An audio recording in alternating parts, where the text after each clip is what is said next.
Hello friends, welcome to Gargi classes. Date आज की 20th of अगस्त 2021 और देख लेते हैं इंडियन एक्सप्रेस की इंपॉर्टेंट न्यूज़ और एक्सप्लेन पेज से इंपॉर्टेंट आर्टिकल्स जो अभी हम इस वीडियो में डिस्कस करने वाले हैं। देखो, फ्रंट पेज पे हम बात करेंगे एक तो यहाँ पर कि पाक बेस्ड जो टेरर ग्रुप्स हैं वो लगातार बिना कोई पनिशमेंट के ऑपरेट हो रहे हैं और ये बात कही हमारे एक्सटर्नल अफेयर मिनिस्टर ने यूनाइटेड नेशन सिक्योरिटी काउंसिल में। ठीक है, तो थोड़ा सा एक बार जिस्ट लेंगे। दूसरा, यहाँ पर वेस्ट बंगाल में जो इलेक्शंस हुए थे उसके बाद में जो वायलेंट आउटब्रेक देखने को मिला था ना वायलेंस का, तो उसके लिए देखो हाईकोर्ट ने वहाँ के कोलकाता का जो हाईकोर्ट है उसने अभी सीबीआई प्रॉब के लिए बोल दिया है। ठीक है, और साथ में आप देखोगे जिस कमेटी को हाईकोर्ट ने स्टैब्लिश किया था इस पूरी मुद्दे को इन्वेस्टिगेट करने के लिए कि भाई इसकी गहराई क्या है, उसमें कुछ मेंबर्स जो नेशनल ह्यूमन राइट्स कमीशन के थे उनके भी थे। तो देखो, हमारे लिए ये न्यूज़ तो इतनी है कि हाँ, इस तरीके से जो अभी एक तरीके से पॉलिटिकल और क्रिमिनल्स का मतलब पॉलिटिशियन और क्रिमिनल्स का जो नेक्सस है वो देखने को मिल रहा है या फिर क्रिमिनलाइजेशन ऑफ पॉलिटिक्स हो रहा है, बोलो उसी का एक आउटकम है कि जहां पर एक डेमोक्रेटिक कंट्री में पीसफुली एक आप कह सकते हो कि फेस्टिवल ऑफ डेमोक्रेसी क्या होता है, जहां पर वोटिंग होती है जिस दिन इलेक्शन होते हैं, राइट। तो बोलो उस दिन के दिन को लेकर के उसी दिन अगर वायलेंस हो जाए तो वो चीज़ कहीं ना कहीं मुश्किल वाली हो जाती है। तो नेशनल ह्यूमन राइट्स कमीशन के बारे में आपको एक बार पढ़नी है डिटेल्स। ओके, इसके अलावा जो हम न्यूज़ डिस्कस करने वाले हैं वो आगे देखते हैं। फिर हम सीधा बात करेंगे एक्सप्लेन पेज पे। एक्सप्लेन पेज से दो आर्टिकल्स हैं, दोनों को देखेंगे। एक तो ओजोन पैक्ट जो मॉन्ट्रियल प्रोटोकॉल है उससे रिलेटेड आर्टिकल है, वो डिटेल में जानेंगे। और दूसरा, रंजीत सिंह का जो स्टैच्यू था उसका वेंडलाइज करना, मतलब उसको तोड़ के गिरा देना लाहौर में, तो उससे संबंधित ये दोनों आर्टिकल्स हम डिटेल में देखने वाले हैं। इसके अलावा वर्ल्ड पेज की जो है कुछ डिटेल्स हम गेन करेंगे और साथ में इकोनॉमी पेज पर एक आर्टिकल जो हम डिस्कस करने वाले हैं वो ये कि अब ग्लोबल प्लेटफॉर्म्स पे भी गिल्ट्स की आप कह सकते हो कि वहां पर हमारे जो गवर्नमेंट के जो बॉन्ड्स हैं जिनको गिल्ट बोला जाता है, ठीक है, अब उनको भी वहां पर लॉन्च किया जाएगा जिससे कि ओवरसीज इन्वेस्टर्स अब इन्वेस्ट कर सकेंगे गवर्नमेंट सिक्योरिटी बॉन्ड्स में। तो थोड़ा सा इस बारे में जानेंगे। साथ में ऑस्ट्रेलिया और यूके के साथ में अभी हार्वेस्ट से पहले ही ट्रेड डील्स पे बातचीत चल रही है, तो उसके बारे में थोड़ा सा मुद्दा है। ठीक है, तो आज इतनी ज़्यादा हमारे पास में न्यूज़ नहीं है जिनको हम बहुत ज़्यादा डिटेल में डिस्कस करें। बाकी एक छोटी सी न्यूज़ यहाँ पर यह है कि पीटी उषा, ठीक है, ये देखो रनर एथलीट, इनके जो गाइड थे या फिर आप कह सकते हो कोच OM नंबियार, उनकी देखो उनका डिमाइस हो गया, तो उसको लेकर के ये आर्टिकल है। तो पीटी उषा, बस यही आप ध्यान रखें, ये बहुत इंपॉर्टेंट पर्सनैलिटी, इनके बारे में आप देखोगे जरूर से। ठीक है, ये 400 मीटर हर्डल्स में हर्डल वाली जो होती है ना रेस जो होती है उसमें पार्टिसिपेट किया करती थी, राइट। तो ये बस इतना ही है, बाकी देखो इंपॉर्टेंट न्यूज़ है उनको हम देख लेते हैं। फिर आगे देखो, फर्स्ट न्यूज़ हमारे लिए पाक बेस्ड टेरर ग्रुप्स हैं वो लगातार ऑपरेट कर रहे हैं बिना कोई प्रॉब्लम के, एस जयशंकर जी ने कहा यूनाइटेड नेशन सिक्योरिटी काउंसिल में। ठीक है, यूनाइटेड नेशन सिक्योरिटी काउंसिल में अगस्त मंथ में अभी प्रेसिडेंट कौन है आपको पता है, मैं बार बार बता चुका हूं, इंडिया। ठीक है, तो उसी चीज़ को लेकर के एक तो ये कहा कि लश्कर ए तोयबा, एक हो गया जैश ए मोहम्मद, बोले ये दो लगातार ऐसे टेररिस्ट ऑर्गेनाइजेशंस हैं जो पाकिस्तान में अपना नेटवर्क फैला करके बैठे हैं और साथ में एक हक्कानी नेटवर्क भी। ठीक है, अब हक्कानी नेटवर्क का तो देखो अफगानिस्तान से भी रिलेशन है और साथ में ये जो लश्कर ए तोयबा है, जैश ए मोहम्मद है, इनका ऑपरेशन पाकिस्तान से हो रहा है और ये लगातार इंडिया के खिलाफ में स्टेट पॉलिसी के तौर पे पाकिस्तान यूज कर रहा है। तो इंडिया पाकिस्तान की अकाउंटेबिलिटी फिक्स करने के लिए यूनाइटेड नेशन सिक्योरिटी काउंसिल में इस तरीके के स्टेटमेंट दे रहा है और ये स्टेटमेंट दिया गया है हमारे external affair minister S Jaishankar ji के द्वारा। ठीक है, कि नेचुरली एक ग्लोबल कंसर्न है कि हमें कैसे भी करके टेररिज्म को रोकना चाहिए। अच्छा, इंडिया देखो सबसे पहले मतलब आप कह सकते हो टेररिज्म के शुरुआती विक्टिम्स में से एक कंट्री है, राइट। तो इसी चीज को ध्यान में रखकर आप देखोगे कि 1996 में हमारे देश की तरफ से पहली बार यूनाइटेड नेशन में पहल की गई थी टेररिज्म को बैन करने के लिए, टेररिस्ट एक्टिविटीज को रोकने के लिए, और उसके लिए इंडिया ने प्रपोजल दिया था एक कह सकते हो एक कन्वेंशन का जिसको हम बोलते हैं CCIT, जिसका फुल फॉर्म हो जाता है comprehensive convention on international terrorism. तो बोला इंडिया तो बहुत सालों से बोलता आ रहा है, अब इसको रेटिफाई करने का बिल्कुल राइट टाइम है क्योंकि आज पूरा वर्ल्ड विक्टिम है टेररिस्ट एक्टिविटीज का, और यही चीज यहां पर एस जयशंकर जी ने अपनी बात में बोली। आगे चलते हैं। फिर अब देख लो नेक्स्ट आर्टिकल वो है जिसमें हम बात करेंगे ozone pact in climate fight. कि पैक्ट तो है वो ओजोन डिप्लीशन को रोकने के लिए, पर उसी पैक्ट को कंटिन्यू कर रहे हैं हम क्लाइमेट चेंज को रोकने के लिए। तो देखो मुद्दा है जो मॉन्ट्रियल प्रोटोकॉल साइन हुआ था 1989 में, और उसमें मेन प्रोविजन क्या था कि कैसे भी करके ओजोन गैस जो अपर स्ट्रेटोस्फेयर वाले रीजन में मिलती है, मतलब स्ट्रेटोस्फेयर जो समताप मंडल जिसको हम बोलते हैं ट्रोपोस्फेयर के बाद में, उसमें ओजोन का एक पूरा लेयर मिलता है जो कि हमें जो हार्मफुल अल्ट्रावायलेट रेज आती हैं, सन रेज, उनसे हमें प्रोटेक्ट करती है, राइट। तो ऐसे में क्या है कि जैसे जैसे रेफ्रिजरेशन या फिर कूलिंग इंडस्ट्री राइज होती है तो उसके लिए देखो लगातार आप यूज करना शुरू कर देते हो क्लोरोफ्लोरोकार्बन, और उस क्लोरोफ्लोरोकार्बन या फ्रीऑन गैस के चलते क्या हो जाता है, ओजोन का डिप्लीशन हो रहा था लगातार। तो उस डिप्लीशन से हम खुद को प्रोटेक्ट कर सके, नहीं तो क्या था फिर आपको पता है अल्ट्रावायलेट रेज जो है वो बहुत ज्यादा harmful high energy sun rays होती हैं, वो अगर अर्थ सरफेस तक पहुंचने लग गई तो ह्यूमन लाइफ बहुत ज्यादा मुश्किल में पड़ जाएगी। तो 1989 में मॉन्ट्रियल प्रोटोकॉल मतलब मॉन्ट्रियल प्रोटोकॉल था वो आ जाता है, मतलब एग्रीमेंट फाइनल हो जाता है, और फिर इसी एग्रीमेंट में एक चेंज लाया जाता है किगाली में, ठीक है, रवांडा की कैपिटल किगाली, वहां पर इस प्रोटोकॉल की ही मीटिंग होती है, और उस मीटिंग में अक्टूबर 2016 में यह ध्यान दिया जाता है कि जो हमने क्लोरोफ्लोरोकार्बन के रिप्लेसमेंट के तौर पे हाइड्रोफ्लोरोकार्बन्स का यूज किया, बोला अब उनका भी हमें यूज रोकना पड़ेगा। वजह क्या थी कि क्लोरोफ्लोरोकार्बन तो प्रॉब्लम क्रिएट कर रहा था ओजोन गैस के लिए, पर उसके रिप्लेसमेंट के तौर पे हमने जो हाइड्रोफ्लोरोकार्बन्स यूज किया वो क्या कर रहे हैं, ओजोन के लिए तो घातक नहीं है पर ग्लोबल वार्मिंग को राइज कर रहे हैं। तो ऐसे में हाइड्रोफ्लोरोकार्बन्स को रोकने के लिए फिर यह किगाली अमेंडमेंट लाया गया मॉन्ट्रियल प्रोटोकॉल में, ठीक है।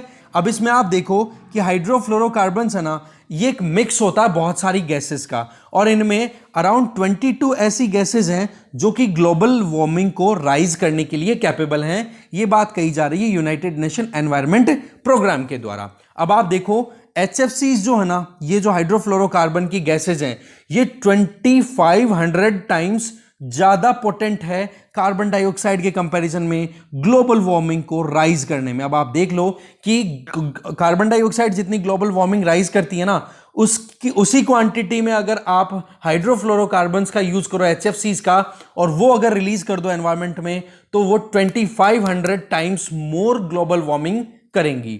तो ये एक मुद्दा अपने आप में बहुत ज्यादा सेंसिटिव हो गया था कि कहीं हमने हाइड्रोफ्लोरोकार्बन का यूज तो करना शुरू किया था ओजोन डिप्लीशन को कंट्रोल करने के लिए, पर यही सरदर्दी बन गई किसमें, क्लाइमेट चेंज के लिए, ठीक है। तो इंडिया का जो डिसीजन है ना, ये जल्दबाजी में नहीं लिया है, इंडिया ने पहले सोच समझ करके देखा है कि ये जो सबसे ज्यादा यूज करने वाले और सबसे ज्यादा प्रोड्यूस करने वाले कंट्रीज हैं हाइड्रोफ्लोरोकार्बन का, जिनमें एक तो यूनाइटेड स्टेट्स और एक है चाइना, इन दोनों देखो प्रीवियस कुछ महीने पहले ही इन्होंने रेटिफिकेशन दिया, तो इंडिया ने भी फिर बाद में देरी नहीं की और जल्दी से इसको इंप्लीमेंट करने के लिए अपनी तरफ से अप्रूवल दे दिया। अब देखो इस साल में क्लाइमेट चेंज कॉन्फ्रेंस होने वाली है UNFCCC की, कहां पर, ग्लासगो में, नवंबर में। तो बोलो उसके पहले पहले ही रेटिफिकेशन दे दिया तो इंडिया का ये अच्छा सिग्नल है। दूसरी की बात आ जाती है ओजोन गैस के बारे में और क्लाइमेट के बारे में। देखो 1989 में मॉन्ट्रियल प्रोटोकॉल का मेन पर्पस क्या था कि ओजोन लेयर को डिप्लीट करने वाले जो सब्सटेंस हम जो रेफ्रिजरेशन में या कूलिंग इंडस्ट्री में हम यूज कर रहे हैं, एयर कंडीशनिंग में, जिसको हम बोलते हैं क्लोरोफ्लोरोकार्बन, उसकी वजह से लगातार ओजोन लेयर डिप्लीट होती चली गई और ओजोन होल क्रिएट हो गया था सदर्न जो पोल है अंटार्कटिका रीजन वहां पर। तो मॉन्ट्रियल प्रोटोकॉल आता है 1989 में, जिसमें मेन टारगेट क्या था कि क्लोरोफ्लोरोकार्बन का फेज आउट करना, ठीक है, और इसके लिए क्लोरोफ्लोरोकार्बन और साथ में जो दूसरी ओजोन डिप्लीटिंग सब्सटेंसेस हैं, अदर जो ओजोन डिप्लीटिंग सब्सटेंसेस हैं, उनको हटाना। और इसके लिए देखो पिछले 3 दशकों से 1989 से लेकर आज तक देखो 32 ईयर्स हो चुके हैं, और 32 ईयर्स में ये जो मॉन्ट्रियल प्रोटोकॉल है बहुत ही सक्सेसफुली काम करता हुआ मिला है। अब आप देखो कि एक तरफ तो हमारे पास में मॉन्ट्रियल प्रोटोकॉल जिसको लाया गया था ओजोन डिप्लीटिंग सब्सटेंसेस, और या फिर आप कह सकते हो क्लोरोफ्लोरोकार्बन, इनके यूसेस को फेज आउट करना, बंद करना, इसकी सक्सेस रेट देखो। और दूसरी तरफ आपके पास में क्लाइमेट चेंज के लिए एग्रीमेंट्स हैं, जिनमें एक तो क्योटो प्रोटोकॉल है और दूसरा 2015 का पेरिस क्लाइमेट चेंज एग्रीमेंट है, और वो बहुत ही बुरे तरीके से फेल होते हुए दिखाई दे रहे हैं। तो मॉन्ट्रियल प्रोटोकॉल की सक्सेस रेट है ना, इसी के चलते इसी के अंदर एक एक्सटेंशन रखा गया। वो क्या कि मॉन्ट्रियल प्रोटोकॉल में चेंजेस ला दिए गए किगाली में जब 2016 में मीटिंग हुई थी, और उसमें फिर अमेंडमेंट क्या किया गया कि हाइड्रोफ्लोरोकार्बन है इनको भी हम फेज आउट करेंगे। जितना जल्दी फेज आउट करेंगे उतना ही हम टेम्परेचर राइज होने से कंट्रोल कर पाएंगे। ठीक है, तो इस वजह से आप देखो हेडिंग क्या है कि ओजोन कंट्रोलिंग से लेकर के आप क्लाइमेट चेंज की तरफ स्विच कर रहे हो। तो ये अपने आप में क्या शो करता है कि 1989 का जो मॉन्ट्रियल प्रोटोकॉल है वो बहुत सक्सेसफुल रहा था, इसीलिए इसको हम एक्सटेंड कर रहे हैं। इसके अलावा आप देखो क्लोरोफ्लोरोकार्बन्स की अगर बात करें तो ये ग्रेजुअली इसको रिप्लेस कर दिया गया था। पहले तो इंटरमीडिएट स्टेज के ऊपर एक और रिप्लेसमेंट आया था सीएफसी का, वो था हाइड्रोक्लोरोफ्लोरोकार्बन, पर वो भी क्या था, थोड़ा थोड़ा सा ओजोन के लिए हार्मफुल था। पर उसको और ज्यादा हमने एफिशिएंट बनाने के लिए हाइड्रोफ्लोरोकार्बन के ऊपर स्विच कर गए, और वो था HFC। ठीक है, और उसका देखो ओजोन पे इंपैक्ट तो मिनिमल था, पर इसका लॉस क्या होने लग गया वो मैं आपको बता चुका हूं, ग्लोबल वार्मिंग का। ठीक है, तो एक तरफ कहां वही बात, एक तरफ कुआ दूसरी तरफ खाई, तो वही बात अब सिचुएशन से हमें दूसरा ऑप्शन निकालना पड़ेगा। तो एक तो क्या हो गया कि टेक्नोलॉजिकल एडवांसमेंट लाया जाए जिससे कि HFCs का कोई प्रॉपर रिप्लेसमेंट निकाला जाए। यह अपने आप में एक बड़ा मुद्दा है। दूसरा, अब टेम्परेचर जैसे जैसे राइज हो रहा है, अब इंडिया जैसे कंट्रीज में देखो डिमांड धीरे धीरे बढ़ेगी। अगर हम देखें हमारे यहाँ पर जैसे जैसे टेम्परेचर राइज हो रहा है, तो और साथ में जो लिविंग स्टैंडर्ड्स हैं वो भी राइज हो रहे हैं। ठीक है, चाहे आप व्हीकल्स की बात करो, चाहे घरों की बात कर लो, या फिर ऑफिसेस की बात कर लो, हर जगह पे हम एयर कंडीशन यूज करते हैं, फ्रिज का यूज करते हैं, रेफ्रिजरेटर सिस्टम का यूज करते हैं। तो ऐसे में इंडिया में देखो लगातार अभी कूलिंग सिस्टम की जो डिमांड है वो हर साल 8% से राइज होने वाली है। तो अगर इसी तरीके से लगातार कूलिंग सिस्टम की डिमांड बढ़ती रही और ये जो हाइड्रोफ्लोरोकार्बन्स हैं इनकी रिक्वायरमेंट को हमने रोका नहीं, तो देखो बात ऐसी है 2050 आते आते ग्रीन हाउस गैसेस का जो एमिशन है ना, उसमें आप मान के चलो 19% का इजाफा हो जाएगा। तो इसलिए इंडिया या फिर आप दूसरी तरफ यूएस और चाइना जैसे बड़े कंट्रीज है ना, इनके ये कदम उठाने बहुत जरूरी थे। ठीक है, अब आप देखो HFC है, ओजोन डिप्लीटिंग तो नहीं है, पर मॉन्ट्रियल प्रोटोकॉल में क्या था, हमने क्लाइमेट चेंज की तो बात थोड़ा ना की थी। ध्यान रखना आप ये चीज कि मॉन्ट्रियल प्रोटोकॉल ओजोन डिप्लीशन को रोकने से है रिलेटेड है, जबकि किगाली क्या है कि ओजोन डिप्लीटिंग सब्सटेंसेस से बचने के लिए हमने जो ऑप्शंस निकाले थे उन्हीं ऑप्शंस के चलते हमें क्लाइमेट चेंज का असर देखने को मिल रहा है, तो उसके लिए हमने एक ऑप्शन निकाला है। राइट, तो ऐसे में मॉन्ट्रियल प्रोटोकॉल की सक्सेस रेट और क्योटो और पेरिस एग्रीमेंट की फेलियर, इसके वजह से मॉन्ट्रियल प्रोटोकॉल को ही हमने अडॉप्ट किया कि क्लोरोफ्लोरोकार्बन को हम लगभग 98.6% तक फेज आउट कर चुके हैं। मतलब ओजोन डिप्लीटिंग सब्सटेंसेस का जो यूज हो रहा था उनको हम फेज आउट करने में सक्सेसफुल हैं मॉन्ट्रियल प्रोटोकॉल के बेसिस पे। सिमिलरली अभी भी थोड़ा बहुत ऐसा है कि जो हाइड्रोक्लोरोफ्लोरोकार्बन थी CFC, उसके बाद में HCFC और फिर बाद में HFC, तो HCFC जो सेकंड स्टेज वाली जो आई थी ना CFC के रिप्लेसमेंट के तौर पे, वो अभी भी थोड़ा बहुत बाकी है जिसमें ट्रांजिशन होना है। बाकी फिर भी सक्सेस रेट बहुत हद तक आप मान सकते हो। अब हमने टारगेट कर लिया हाइड्रोफ्लोरोकार्बन को एकदम फेज आउट करने के लिए, तो उसमें मॉन्ट्रियल प्रोटोकॉल में ही अमेंडमेंट की रिक्वायरमेंट थी और उसी अमेंडमेंट के लिए किगाली में ये मीटिंग होती है और फिर 2016 में अमेंडमेंट ला दिया जाता है। ठीक है, टारगेट ये है, अभी किगाली जो अमेंडमेंट लाया गया है इसमें क्या टारगेट फिक्स हुआ था वो देखो कि 2050 आते आते, मतलब इस सेंचुरी का मिड आने से पहले पहले जो हाइड्रोफ्लोरोकार्बन्स हैं उनके यूसेज को हम 85% तक रिड्यूस कर देंगे, मतलब 85% हटा देंगे। ओके, तो इस चीज के लिए देखो अलग अलग कंट्रीज को अलग अलग टारगेट्स दिए गए, तो इंडिया वाला तो आप लिख ही लो। इंडिया ने अपना टारगेट कितना फिक्स लिया है इंडिया के लिए 2047 तक का, जबकि डेवलप्ड कंट्रीज हैं उन्होंने 2036 तक रखा है और चाइना ने 2045 तक का रखा है कि 2045 आते आते हम 85% हाइड्रोफ्लोरोकार्बन से उनको हम रिमूव कर देंगे हमारे इंडस्ट्रीज से। तो इंडिया जैसे कंट्रीज के लिए इमीडिएटली ये काम करना बहुत जरूरी है, और वैसे बहुत सारे ऐसे कंट्रीज भी हैं जो अभी 2031 से हाइड्रोफ्लोरोकार्बन्स को कम यूज करने की शुरुआत करेंगे। ठीक है, किगाली अमेंडमेंट अगर टाइम से इंप्लीमेंट हो जाता है, जैसे कि हमने कहा ना कि 2050 आते हैं, mid of this particular century of 21st, इस 21st सेंचुरी की मिड आते आते अगर हम 85% तक हाइड्रोफ्लोरोकार्बन्स को फेज आउट कर देते हैं, तो रिजल्ट ये रहेगा कि ग्लोबल वार्मिंग में जो टेम्परेचर राइज होने वाला हम देख रहे हैं ना, इंडस्ट्रियल रेवोल्यूशन से लेकर अब तक, बोला उसमें 0.5 डिग्री सेंटीग्रेड राइज को हम रोक लेंगे। और इससे ज्यादा बढ़िया कोई ऑप्शन है नहीं कि ग्रीन हाउस गैस को हम इतने लार्ज स्केल पे रोकें और उसका इमीडिएट इतना असर हमें मिले। इमीडिएट का मतलब आने वाले 50 सालों के अंदर हमें यह असर देखने को मिले।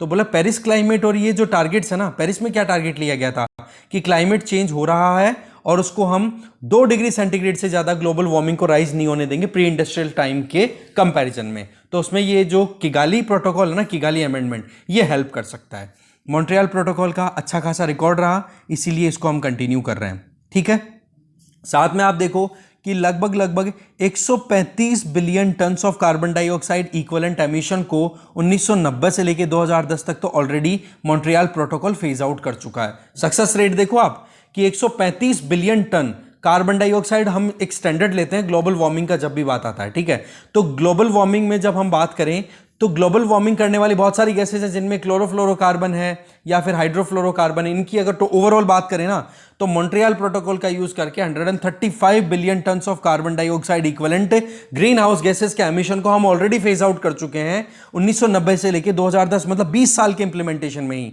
तो वही चीज अगर हम कंटिन्यू करते तो हमारा रिजल्ट देखो क्या शानदार रहेगा। तो ऐसे में किगाली अमेंडमेंट लाया गया और मेन टारगेट क्या है, 420 billion ton of carbon dioxide equivalent तक का जो ये ग्रीन हाउस गैस एमिशन है, जिसमें मेनली कौन सी गैसेज हैं, हाइड्रोफ्लोरोकार्बन, क्लोरोफ्लोरोकार्बन, हाइड्रोक्लोरोफ्लोरोकार्बन्स, इनको रिमूव करना 420 billion ton equivalent to carbon dioxide, जिससे क्या हो जाएगा कि हम टेम्परेचर को राइज होने से कंट्रोल कर पाएंगे। अब बात आ जाती है इंडिया के एफर्ट की। तो देखो इंडिया किगाली अमेंडमेंट को लाने में बहुत इंपॉर्टेंट रोल प्ले करने वाला कंट्रीज में से था। वो बात ठीक है कि जल्दी से इंप्लीमेंट इसलिए नहीं किया क्योंकि 2016 में अमेंडमेंट आ गए थे ना, रेटिफिकेशन इंडिया ने। अब क्यों किया? क्योंकि इससे पहले चाइना और यूएस जैसे जो बड़े जो hydrofluorocarbon producer and consumer countries हैं वो क्या करते हैं, नहीं तो क्या होता है फिर बाद में प्रेशर बनना शुरू हो जाता है इंडिया जैसे डेवलपिंग कंट्री के ऊपर, राइट। तो उन्होंने जैसे ही अपने हिसाब से कुछ काम किया तो इंडिया ने टाइम नहीं लगाया और अपने हिसाब से अप्लाई कर दिया, बोला हम भी रेटिफाई करेंगे अब जल्दी से जल्दी।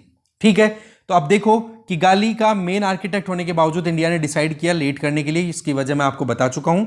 ठीक है, और वैसे इंडिया ने देखो अपने यहां पर ऑलरेडी एक Indian cooling action plan, world में पहला कंट्री है इंडिया जिसने एक national cooling plan action plan शुरू किया है, जिसमें टारगेट ये दिया है, देखो कूलिंग जो है बहुत ज्यादा जरूरत है और डेवलपमेंटल नीड्स में से एक है, चाहे ऑफिस हो चाहे घर हो, हर जगह पे हमें कूलिंग की रिक्वायरमेंट है। अब आप खुद नोटिस करो कि एसी वाले रूम में बैठ करके आप पढ़ो और कहीं एकदम गर्म रूम में आप बैठ के पढ़ो तो आपकी एफिशिएंसी का आपको डिफरेंस खुद महसूस होगा। तो ये चीज हमारी गवर्नमेंट ने पहले से रिकॉग्नाइज कर रखी है और 20 साल के लिए हमारा Indian cooling action plan already आया हुआ है। तो बिल्डिंग हो, ट्रांसपोर्टेशन हो, कोल्ड चेन हो, सारी चीजों में हमें कूलिंग की जरूरत पड़ेगी। तो आने वाले 20 साल के लिए गवर्नमेंट ने इस चीज को पहले रिकॉग्नाइज कर रखा है। और साथ में अगर हम इसी तरीके से कंटिन्यूअस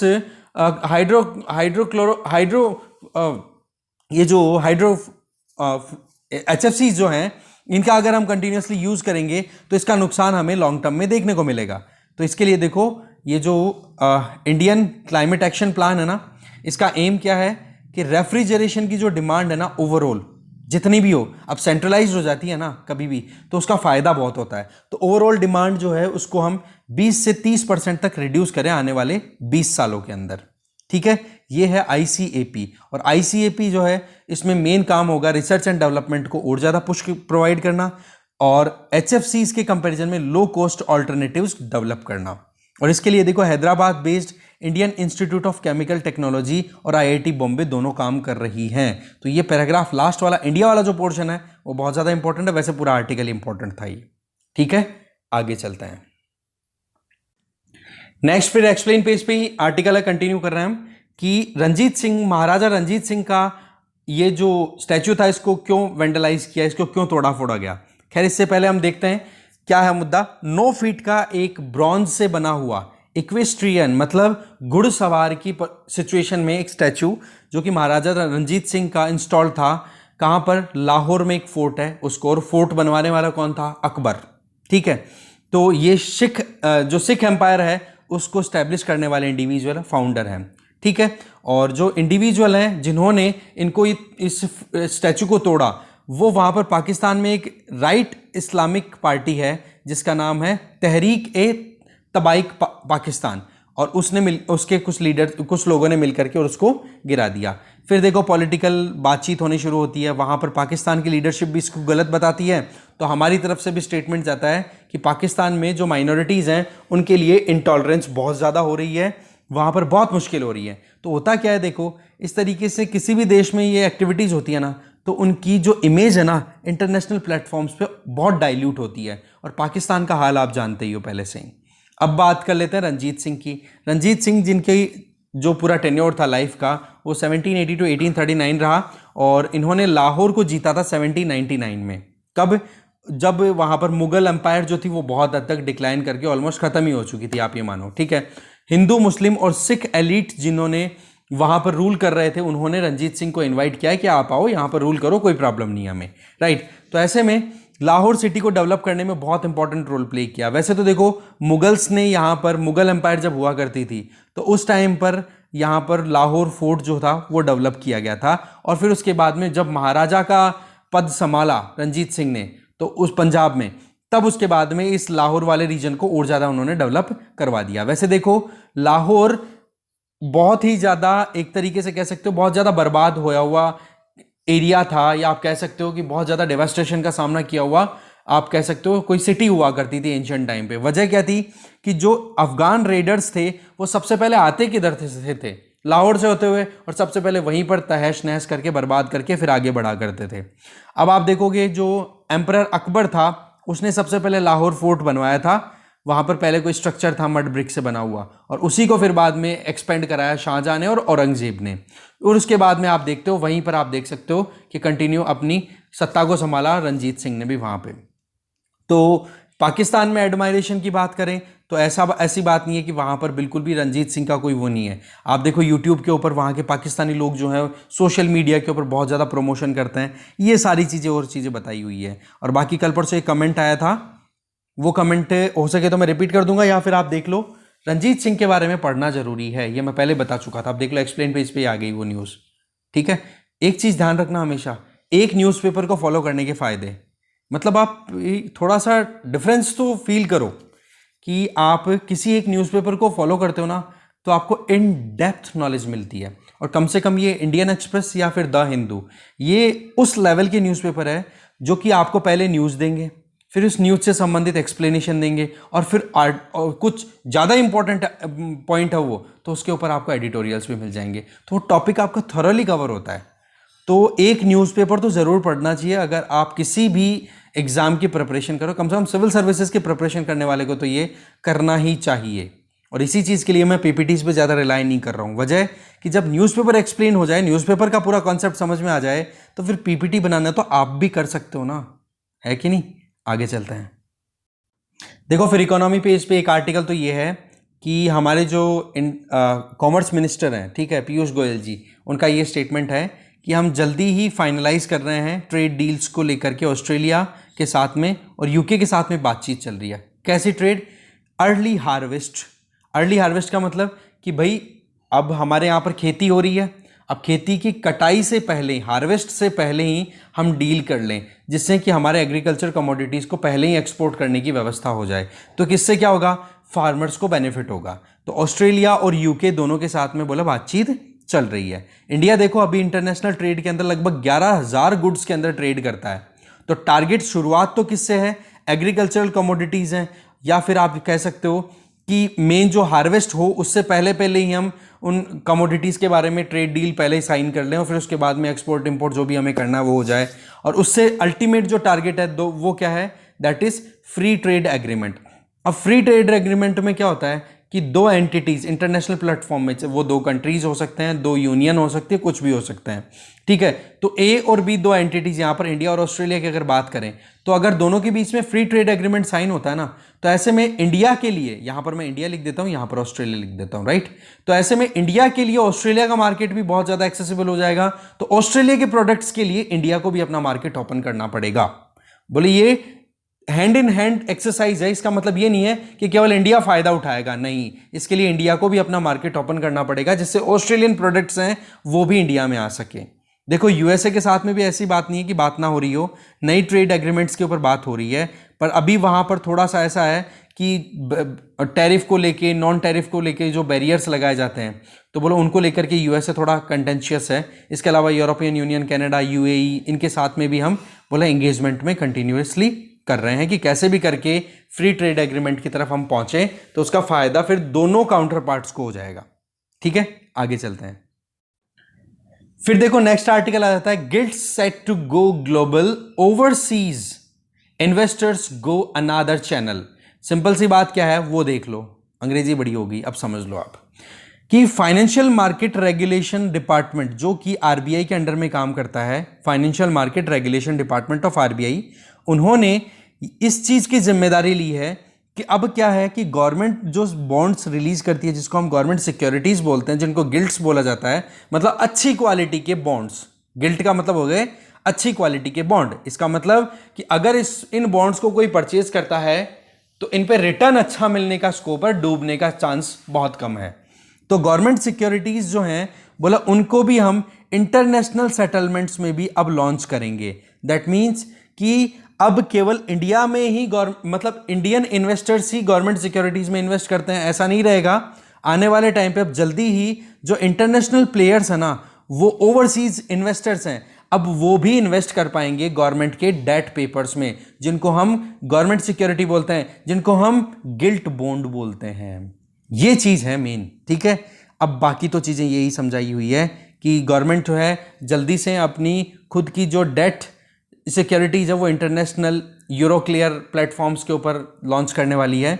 इससे क्या होगा कि जो इंटरनेशनल प्लेयर्स हैं वो यहाँ पर पार्टिसिपेट कर पाएंगे। अच्छा, इसके लिए एक प्रोविजन और किया जा रहा है कि जो ये गवर्नमेंट के डेट में इंटरनेशनल या ओवरसीज प्लेयर्स हैं वो इन्वेस्ट करेंगे ना, तो उनको फॉरेन पोर्टफोलियो इन्वेस्टर के तौर पे अपने आप को रजिस्टर करवाने की हेडेक भी नहीं है। मतलब आप देखो कि हर तरीके से एक ल्यूक्रेटिव अप्रोच बनानी कि कैसे भी करके अट्रैक्ट कर लो, इन्वेस्ट कराओ। ठीक है, तो ये चीज बताई जा रही है। इसके लिए देखो कि जो फॉरेनर्स हैं या फिर जो ओवरसीज इन्वेस्टर्स हैं उनको क्या करना होगा कि वो एक retail direct gilt account open करेंगे आरबीआई के थ्रू, और उससे फिर गवर्नमेंट सिक्योरिटीज में लेन देन कर पाएंगे। ठीक है, ध्यान रखें आप ये। और मेनली कहां पर होगा ये? सेकेंडरी मार्केट में। प्राइमरी मार्केट में आपको पता आईपीओज लॉन्च होते हैं। आईपीओज का मतलब पहली बार कोई भी कंपनी शेयर्स लॉन्च करके अपनी इन्वेस्टमेंट लेकर के आए। जबकि डेट मार्केट जो होता है वो मेनली कौन से में जाता है? सेकेंडरी में, जिसमें बॉन्ड्स में लेन देन होती है। ठीक है, डेट मार्केट का मतलब बॉन्ड, इक्विटी का मतलब शेयर्स की बात हम करते हैं। खैर अभी हम बॉन्ड्स की बात कर रहे हैं तो सेकेंडरी मार्केट की बात हो गई। ठीक है, प्राइमरी इशुएंस भी हो सकता है गवर्नमेंट सिक्योरिटीज का। तो पॉइंट यहां पर क्या रहा है, ये पूरा पैराग्राफ इंपॉर्टेंट हो गया है। ठीक है, ये ध्यान रखें आप। इसके अलावा नीचे अगर देखा जाए तो यहां पर आप देख सकते हो कि डिपार्टमेंट जो है, ये जो आरबीआई का डिपार्टमेंट है, इन्होंने देखो इनिशिएटिव भी लिया है कि इंटरनेशनल सेटलमेंट्स में गवर्नमेंट सिक्योरिटीज को अगर हम लॉन्च करें तो उसके लिए इंटरनेशनल सेंट्रल सिक्योरिटी डिपॉजिटरी, उसके साथ में कंसल्टेशन करना भी जरूरी है। ठीक है, और वो कंसल्टेशन जैसे फाइनल आउट होगा तो उसके बाद में फिर इंटरनेशनल ओवरसीज जो प्लेटफॉर्म के जो इंडिविजुअल है, जो भी पार्टिसिपेट करना चाहते हैं गवर्नमेंट सिक्योरिटी में, इन्वेस्ट करना चाहते हैं, बोलो वो बिना एफपीआई की कैटेगरी में आए ही इन्वेस्ट कर लेंगे। बस करना क्या होगा उनको, ये मैं आपको ऊपर बता चुका हूं कि आरबीआई के साथ में उनको अपना retail direct gilt account open करना होगा, वो मेंटेन रखना पड़ेगा। ठीक है, तो देखो मेन जो चीजें थी वो तो सारी हमने डिस्कस कर ली। अब एक बार नजर मारते हैं पूरे पेपर पे। वर्ल्ड पेज पे देखो, यहां पर बताया जा रहा है एक तो मलेशिया में रिजीम चेंज हो रहा है। ठीक है, तो वहां पर जो पहले के फॉर्मर डेप्यूटी या आप कह सकते हैं ex deputy prime minister Ismail Sabri, वो अब प्राइम मिनिस्टर बन सकते हैं।